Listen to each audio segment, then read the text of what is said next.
Good evening, members. Today we have our esteemed speaker, Mr. Prateem Sengupta from Anderson. He's an associate director. He looks into the corporate tax applications and implementations in UAE.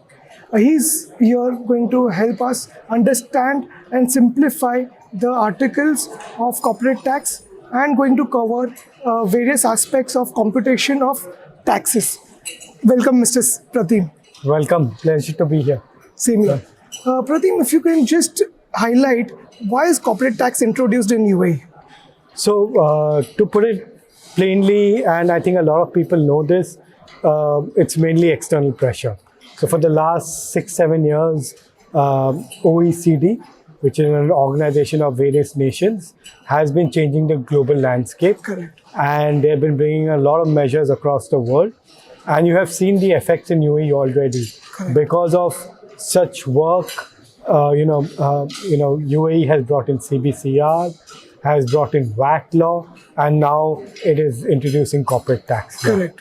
Yeah. So it'll also, I don't think people should look at it as something negative.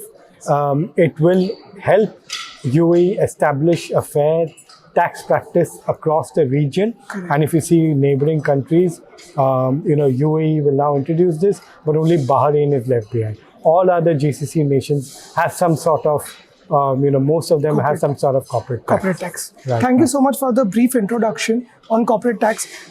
There's also provision for a tax group in the corporate tax. Could you just give a brief idea to our members, what is the advantages of tax group and how a person can create a tax group? Sure.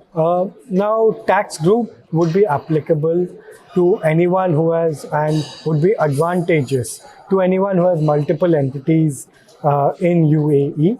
It is applicable to a group of residential entities in UAE, and there's some conditions attached to it.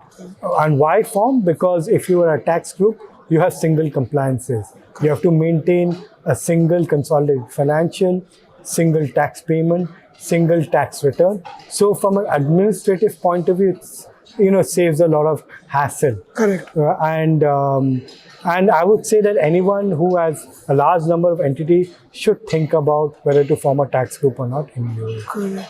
Would free zone companies be allowed to be part of tax group if they comply with the conditions? So if a free zone is benefiting from the 0% corporate tax, it becomes a qualifying free zone.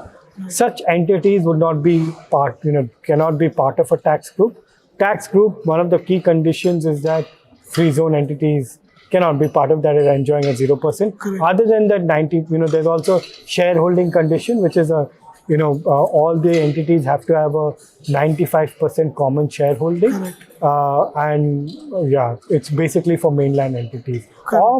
But one catch here is that if the free zone entity decides to become a regular corporate tax paying entity, then it possibly could be part of a tax group. Correct. Yeah. So in that case, if a free zone entity is a loss-making entity, more of from a perspective of a planning, then it could be a part of a tax group. If it elects to be a normal corporate. But there are two sides to this option. Today it could be loss-making, tomorrow it could be profit-making. So then you'll end up paying taxes on the profit. Correct. Just one more question in terms of, because you are going to cover up computation of taxes, could you give some examples for inadmissible tax expenses which might be disallowed? Some are very common across the world, like say bribes, donations to non-approved organization, are common in this law. But I think two items that require attention is, one is an interest deduction.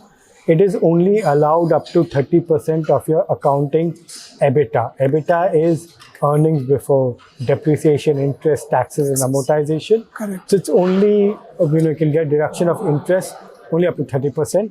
And this, interestingly, is not only on interest on borrowings from a related party, it would also be applicable to your borrowings from third party. Correct. So it seems a bit more stringent than other corporate tax laws across, if you see globally.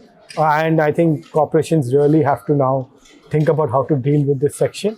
And the second would be your entertainment expenses, where any entertainment expenses that are incurred, for your, shareholders, your customers, or your business partners, that will only be allowed up to 50%, Okay. and not the entire 100%. Correct.